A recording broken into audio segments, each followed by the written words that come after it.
जल और दूध ले लीजिए। शुक्रवार का दिन। तो कहोगे गुरुजी ये कथा कहां से निकाल के लाए हो? तो विष्णु पुराण में से आप उसको स्मरण कर सकते हो। काय में से? विष्णु पुराण में से। एक पात्र में देसी गाय का दूध, जल उसमें रखकर, और आपके यहाँ अगर लड्डू गोपाल हो, यदि आपके घर में ठाकुर जी हो, लड्डू गोपाल हो, विष्णु जी का कोई स्वरूप हो, श्री हरि का कोई स्वरूप हो, तो उस पर शुक्रवार के दिन आप संध्या के समय पर दुर्वा डालकर, उस दुर्वा से अगर लक्ष्मी जी के नामों का 108 बार उच्चारण कर कर, घी का दिया लगाकर, कैसर के चावल साथ में रखकर केवल उस जल का और दूध का मात्र छींटा देते हो, तो उसके घर में कभी लक्ष्मी की कमी नहीं आ सकती, संपदा बढ़ती चली जाती है। 108 बार लक्ष्मी के नाम का मात्र उच्चारण कर लेने पर, भगवान विष्णु के चरणारविंद पर, भगवान विष्णु के चरणों पर केवल उस दुर्वा का, जल का, दूध का सिंचन कर देने से भी लक्ष्मी की वृद्धि होती है। कभी कभी ऐसा भी दर्शन करा करो, जब शिव जी के शिवलिंग के ऊपर जो जलाधारी लगती है, करें आप लोगों ने दर्शन? शिव जी के शिवलिंग के ऊपर जो जलाधारी होती है, और जलाधारी में से बूंद बूंद पानी शंकर भगवान के ऊपर गिरता है, शिव जी के ऊपर गिरता है। कभी कभी उसका भी एक प्रेम से दर्शन करा करो, बहुत ध्यान से दर्शन करा करो कभी उसका।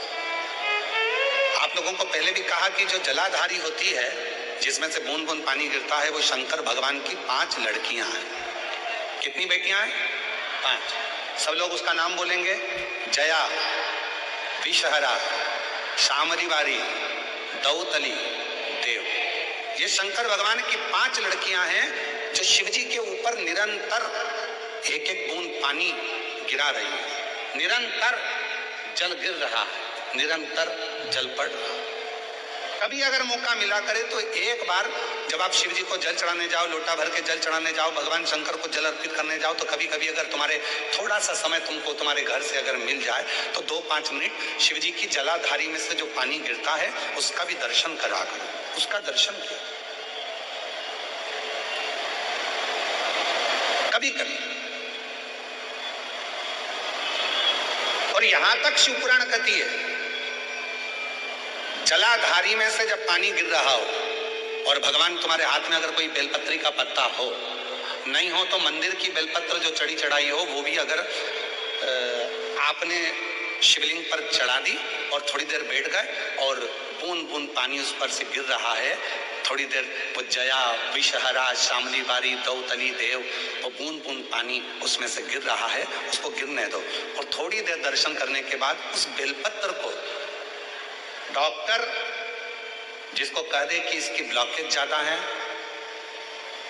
इसका ऑपरेशन करना पड़ेगा, बाईपास करना पड़ेगा, डॉक्टर साहब से कहना मुझे 2 दिन दे दो मात्र, परसों के दिन बाईपास करा लूंगी, या 2 दिन आप ट्रीटमेंट करो। 2 दिन जो शिव जी के जलाधारी में से पानी गिरता है, जया, विषहरा, शामली बारी, दौतली, देव, जो पानी को गिरा रही होती हैं, उसके नीचे रखी हुई बेलपत्र को यदि जिसके हार्ट में प्रॉब्लम हो, जिसके थायराइड की प्रॉब्लम होती है, अगर वो बेलपत्र को, अगर उस व्यक्ति को 2 दिन एक चढ़ी हुई बेलपत्र, फिर एक चढ़ी हुई बेलपत्र 2 दिन खिला दीजिए, और तीसरे दिन फिर जांच कराइए, डॉक्टर आपको बोलेगा कि अभी ऑपरेशन की जरूरत नहीं है, दवाइयों से आराम लग जाए, दवाइयों से आराम। डॉक्टर को जरूर दिखाओ, डॉक्टर का इलाज करवाओ, क्योंकि हमारे यहाँ शिव महापुराण में डॉक्टर को शिव का एक रूप कहा गया है, शंकर भगवान को डॉक्टर कहा गया है, क्योंकि शिव और डॉक्टर दोनों को विश्वास का प्रतिबिंब कहा गया। वृक्ष के नीचे महामृत्युंजय मंत्र का जाप जो शुक्रवार के शुक्रवार घी का दिया लगा कर करता है, उसके रोग बाबा देवाधिदेव महादेव समाप्त करते चले जाते हैं। ये संजीवनी मंत्र शुक्रवार के दिन भगवान शंकर को शुक्र को दिया था, इसलिए उसकी प्रधानता। आपको मालूम पड़ गया कि शरीर में मुझे ये रोग हो गया है, मुझे शुगर हो गया है, मुझे बीपी हो गया है, मेरा ब्लड प्रेशर ऊंचा नीचा रह रहा है, कोई भयंकर रोग, मेरे रिश्तेदार को कोई कैंसर जैसा रोग हो गया, किसी को कोई थायराइड हो गया, किसी को कोई किडनी और लीवर में सूजन हो गई, किसी को कहीं किडनी और लीवर में तकलीफ हो गई, तो शिव महापुराण की कथा कहती है, नवग्रह शिव महापुराण की कथा कहती है कि बेलपत्री के वृक्ष के नीचे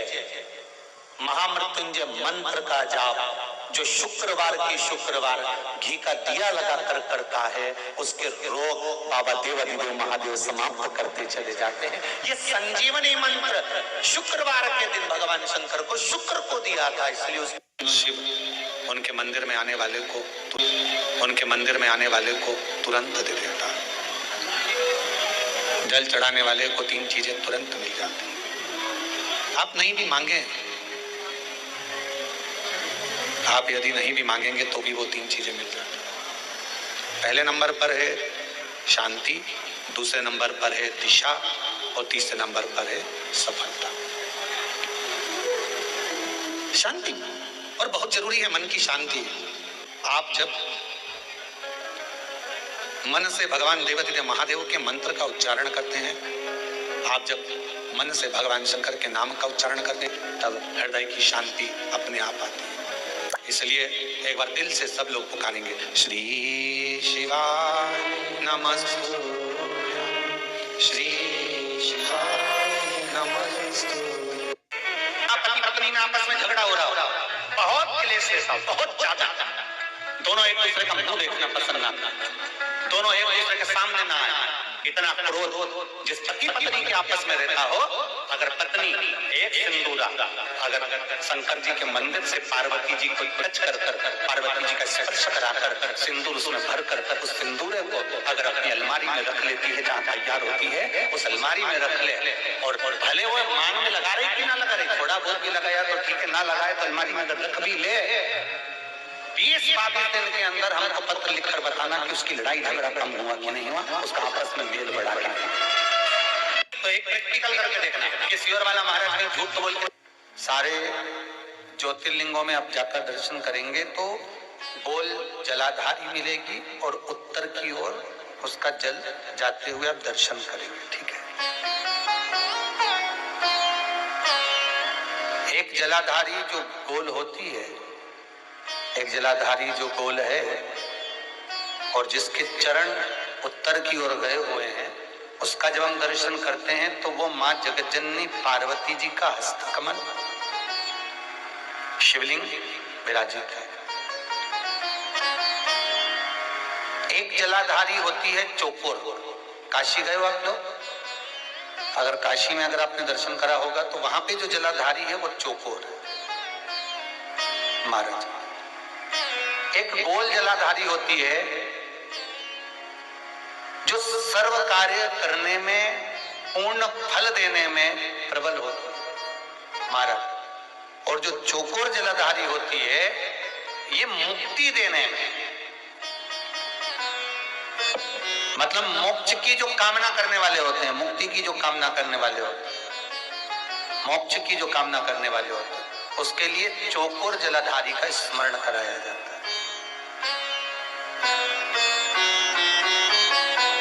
चौकोर जलाधारी। एक जलाधारी होती है त्रिगुणाकार, अर्थात ट्रेंगल, त्रिगुणाकार। शास्त्र कहता है जब असुरों ने, राक्षसों ने किसी फल की कामना करी, असुरों ने, राक्षसों ने किसी फल की कामना करी, तो महाराज उस कामना के लिए त्रिगुणाकार जलाधारी का निर्माण करा। क्यों? क्योंकि त्रिपुंडधारी, त्रिनेत्रधारी, त्रिशूलधारी, त्रिवेत्रधारी भगवान शंकर को 3 लोक का राज्य का सुख पाने के लिए असुर त्रिगुणाकार जलाधारी का स्मरण कर शंकर को अपना बना दिया। त्रिगुणाकार।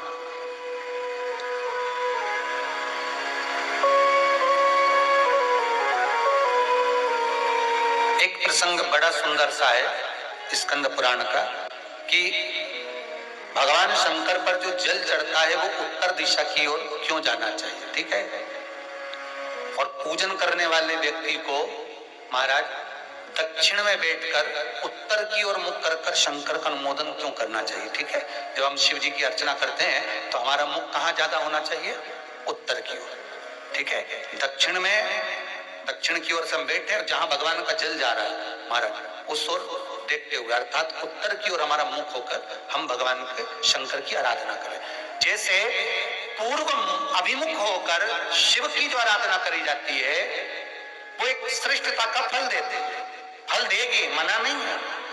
पश्चिम की ओर मुख कर जो शंकर की आराधना करी जाती है उसका फल मिलेगा, मना नहीं है। पर दक्षिण में बैठकर उत्तर की ओर मुख कर जब हम शंकर की आराधना करते हैं उसका जो फल होता है वो शीघ्र प्राप्त होता है। पर ज्यादातर लोग कैसे करते हैं? आप लोगों ने भी तो करा होगा, बोलो जरा जान के। कहां बैठते हो?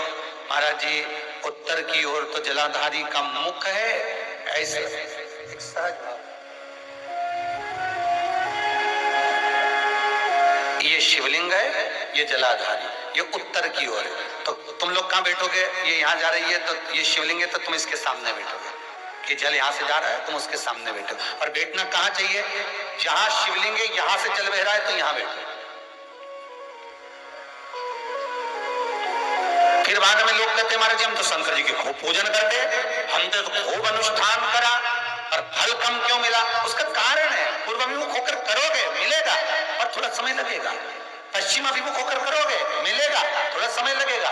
पर शिव आराधना में जब दक्षिण में बैठकर उत्तर का मुख कर जहां शिव का जल जाता है, बस यहां बैठकर अगर आप शंकर की आराधना कर रहे हो तो वो कामना पूरी होने में देर नहीं लगती, कार्य जल्दी ही पूर्ण हो जाता है। पर दुनिया के लोगों तो वही हिसाब से जाते हैं, जैसे शंकर जी के मंदिर में जाओगे तो इधर पानी बह रहा है तो तुम सामने जाके जल चढ़ाना चाहोगे या उधर बैठकर जल चढ़ाना चाहोगे। तुम्हारी जो इच्छा है, तुम्हारी जो आनंद है।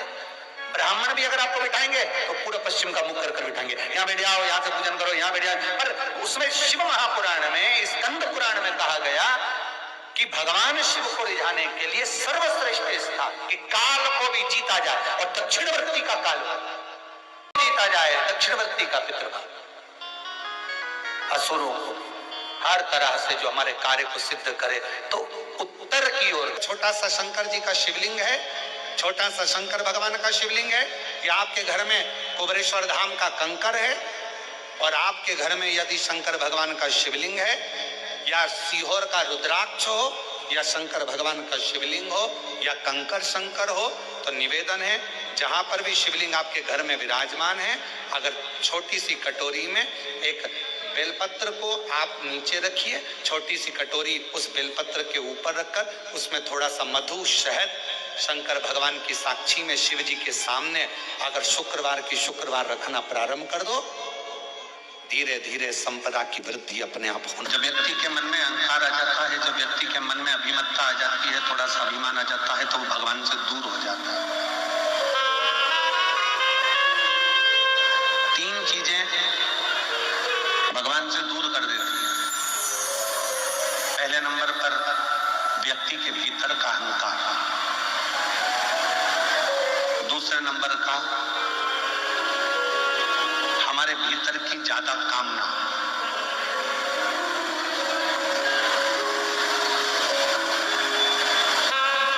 और तीसरे नंबर पर लोभ। एक अहंकार, कामना और लोभ, ये तीन ऐसी है कि जो हमें परमात्मा से दूर कर देती है। जैसे जैसे भीतर अहंकार आता चले जाता है, अभिमान बढ़ता चले जाता है, अभिमत्ता आती चली जाती है, वैसे वैसे परमात्मा दूर होते चले जाता है।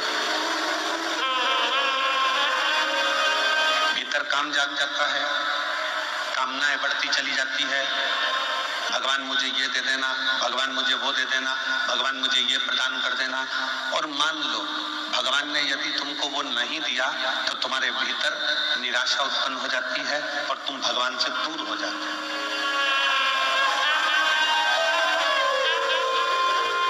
एक भीतर की ज्यादा कामना भी परमात्मा से दूर कर देती है। एक हमारे भीतर का लोभ,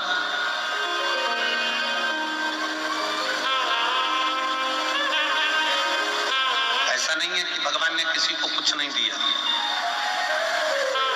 श्री महापुराण की कथा कहती है, भगवान शंकर का चरित्र कथा है, शिव महापुराण की कथा कहती है कि पृथ्वी पर जब मनुष्य जन्म लेता है, पृथ्वी पर जब मानव जन्म ले रहा होता है, तब मेरे विश्वनाथ उसके ललाट पर ये लिखकर भेज देते हैं कि तू जितनी मेहनत करेगा उतना तुझे फल प्राप्त होता चले जाएगा।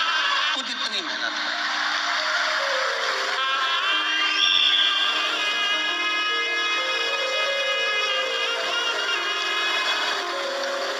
जितनी जितनी लगनता से काम करेगा, जितनी जितनी मेहनत से काम करेगा, जितना जितना परिश्रम करता चले जाएगा, उतना उतना तू प्राप्त करता चले जाएगा। कथा कहती है कमाई करो तन से और भजन करो मन से। कमाई तन से करिए, अगर कमाई करना है तो तन से करो, खूब अच्छे से इस शरीर के द्वारा जितना कमा सकते हो, इस शरीर के द्वारा जितना ला सकते हो लेकर आओ, जितना कमा सकते हो उतना कमाओ, जितना कर्म करना हो उतना करो। कमाई तन से करो और खूब करो, और इस कमाई को मन तक लेकर मत जाओ। 5 स्थान शिव जी को चढ़े हुए जल को लगाने का। पहला स्थान बोलिए, जम के बोलो जरा, नेत्र। दूसरा स्थान कर्ण, तीसरा स्थान मस्तिष्क, चौथा स्थान कंठ और 5वां स्थान अपना हृदय। मात्र ये 5 स्थान शिव जी के चढ़े हुए जल को आप अगर लगा लेते हो तो तुम्हारे ऊपर किसी ग्रह, चाहे शनि हो, चाहे राहु हो, चाहे केतु हो, चाहे मंगल हो, कोई ग्रह आप पर भारी नहीं रह सकता। ये 5 स्थान मेरे देवाधिदेव महादेव की विरल भक्ति के लिए, निर्मल शुद्धि के लिए। नेत्रों पर जल लगाने से मतलब है कि जब भी मैं दर्शन करूं तो मेरे देवाधिदेव महादेव का करूं, शिव जी।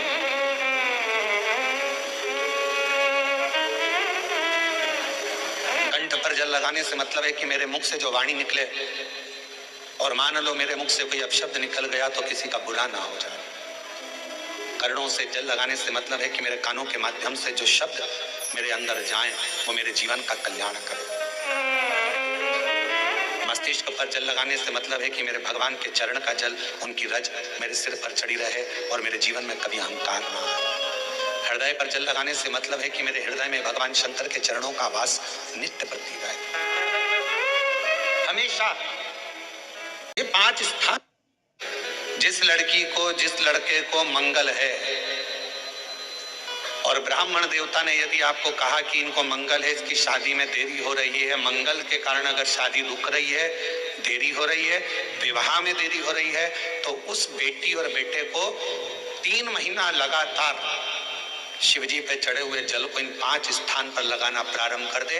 3 महीने के बाद वो खुद कहेगा कि हाँ, हमारा संबंध जम गया, हमें मंगल से कोई दोष नहीं रहा।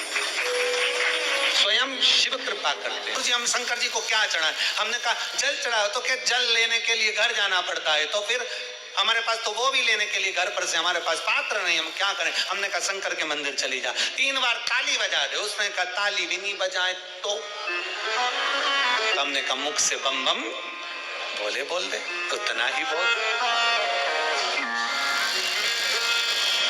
वो भी ना बने तो मुस्कुराकर शिव को निहार, मुस्कुराकर शंकर को निहार। अब हमारी आदत क्या हो गई? मार्केट में सीताफल बिक रहा है, मार्केट में गन्ना बिक रहा है, मार्केट में बहुत सारी पूजन की सामग्री बिक रही है। हमारे मन में आया, हमने किसी को खरीदते हुए देखा था सीताफल, मतलब लक्ष्मी जी को सीताफल भी चढ़ाना चाहिए। हमने उसको खरीदते हुए गन्ना देखा, मतलब गन्ना भी चढ़ाना चाहिए। लक्ष्मी जी को मैंने खरीदते हुए ये देखा, मतलब ये भी चढ़ाना चाहिए। लक्ष्मी जी को मैंने चढ़ाते हुए लोगों से सोने के सिक्के देखे, मतलब ये भी चढ़ाना चाहिए। मैंने लक्ष्मी जी को चढ़ाते हुए चांदी के सिक्के देखे, मतलब ये भी चढ़ाना चाहिए। मैंने लक्ष्मी जी को चढ़ाने के लिए ये देखा, वो भी चढ़ाना चाहिए। घर में सामर्थ्यता नहीं है और कर जाकर कर तुम सामान लेकर माता लक्ष्मी को चढ़ाओ, लक्ष्मी जी कभी प्रसन्न नहीं होगी। लक्ष्मी कहती है कि तेरे दिल से तू मुझे जैसा रिझा सकता है वैसे रिझाना। अगर तू केवल दीप लगा देगा ना, उतने में भी खुश हो जाऊंगी और तेरा भंडार भर कर चलेगा। बहन भाई को तिलक करती है, माथे पर तिलक लगाने के बाद में चावल लगाती कि नहीं लगाती? बोलो, जम के बोलो जरा।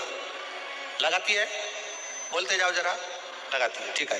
मंदिर में आप पूजन कर रहे हो, घर में कोई अनुष्ठान कर रहे हो, पंडित जी तुम्हारे मस्तक पर तिलक करते हैं तो चावल लगाते कि नहीं लगाते? बोलो बोलो, जम के बोलो। लगाते।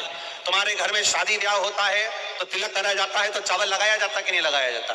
लगाया जाता है। सब समय पर चावल, मस्तक पर कंकु का तिलक, चंदन का तिलक, जो भी तिलक तुम्हारे मस्तक पर लगा है, कोई अगर लगाएगा शुभ कार्य में तो चावल जरूर लगाएगा। बस एक कार्य ऐसा होता है जिस समय पर मस्तक पर तिलक करा जाता है पर चावल नहीं लगाया जाता। एक समय ऐसा होता है जिस समय तिलक करा जाता है पर चावल नहीं लगाया जाता। चावल का मतलब है अक्षय, मतलब बार बार भगवान ऐसा मौका लाए, बार बार भगवान ऐसी कृपा करे कि तुम ऐसा अनुष्ठान करते रहो, पुण्य करते रहो, सत्कर्म करते रहो, 16 सोमवार के व्रत करते रहो, चतुर्थी के व्रत करते रहो, तुम छठ की पूजन करते रहो, तीज का व्रत करते रहो, सोमवार का व्रत करते रहो, तुम्हारे घर में हमेशा ऐसे शुभ कार्य होते रहे। केवल अक्षय, अक्षत एक जगह पर नहीं लगाया जाता। कब नहीं लगाते अक्षत को? मस्तक पर तिलक करते समय अक्षत कब नहीं लगाया जाता? केवल एक समय पर। कब? जब घर में कोई शांत हो जाता है और शांत होने के बाद जब मस्तक पर पगड़ी का क्रम होता है, उस पगड़ी के क्रम पर तिलक तो लगाया जाता है पर चावल नहीं लगाया जाता। भगवान से प्रार्थना करते हैं ये बार बार मौका मत देना, जो हो गया उसको समाप्त, ऐसा मौका बार बार ना दीजिएगा। हाँ, पगड़ी पर से उठ गए, अच्छा काम करने के लिए मंदिर जा रहे हो, स्थान छोड़ने के बाद अब तिलक लगाओ और उसमें चावल ढेर सारा लगाओ, कोई मना नहीं। पर अक्षय, उस अक्षत की महत्वता को समझना कि उसको बारंबार प्राप्ति ना हो, ऐसे कार्य की प्राप्ति ना हो, अच्छे कार्य की प्राप्ति, श्रेष्ठ कार्य की प्राप्ति, शुभ कार्य की प्राप्ति। अगर मौका मिले तो एक बार भविष्य पुराण, और एक बार मौका मिले तो कुर्म पुराण, और एक बार मौका मिल जाए तो नंदी पुराण। ये 3 पुराणों का स्मरण करना, इसमें आपको अक्षत की महत्वता प्राप्त हो। भविष्य पुराण, कुर्म पुराण और नंदी पुराण, इन 3 पुराणों में आपको अक्षत की महत्वता प्राप्त होगी कि चावल की महत्वता क्या है। एक चावल का दाना जब अशोक सुंदरी वाली जगह पर चढ़ाया जाता है, एक चावल का दाना अशोक सुंदरी वाली जगह पर चढ़ाया जाता है। ये बेलपत्र जो होता है, इस बेलपत्र पर कभी कभी आपने देखा होगा कि कई लोग बीच वाले पत्ते पर चंदन लगा देते हैं। ये जो बीच का पत्ता होता है इस पर लोग चंदन लगा देते हैं। शिव महापुराण की कथा कहती है, अगर भूलवश भी अनायास आपके पास बेलपत्र भी नहीं है, शिव जी का चढ़ा हुआ बेलपत्र भी अगर आपने उठा लिया और उठाकर उस बीच वाले पत्ते पर एक चावल का दाना रखकर भी आप भगवान भोलेनाथ को समर्पित कर रहे हो, तो ये समझ लेना कि तुमने महीना, 2 महीना, 4 महीना, 6 महीना, 8 महीने में, हम तो हमेशा कहते आए, आज फिर कर रहे हैं, 1 महीना पूरा हो जाए जल चढ़ाते, 2 महीना पूरा हो जाए जल चढ़ाते, 3 महीना पूरा हो जाए, 4 महीने पूरे हो गए, 6 महीने पूरे हो गए, या आपका साल भर पूरा हो गया, प्रयास करा करो एक बीच वाले पत्ते पर एक चावल का दाना रखकर शिव जी को समर्पित करना। क्यों? जो तुमने पूर्व में जल चढ़ाया है वो चावल का दाना अक्षय, उसको अक्षत माना जाता है, अक्षय माना जाता है। मतलब तुमने अभी तक जो जल समर्पित करा है वो कभी समाप्त नहीं हो सकता, उसका पुण्य तुम्हारे खाते में चलेगा, या अब तुम उसको किसी को भी प्रदान कर सकते।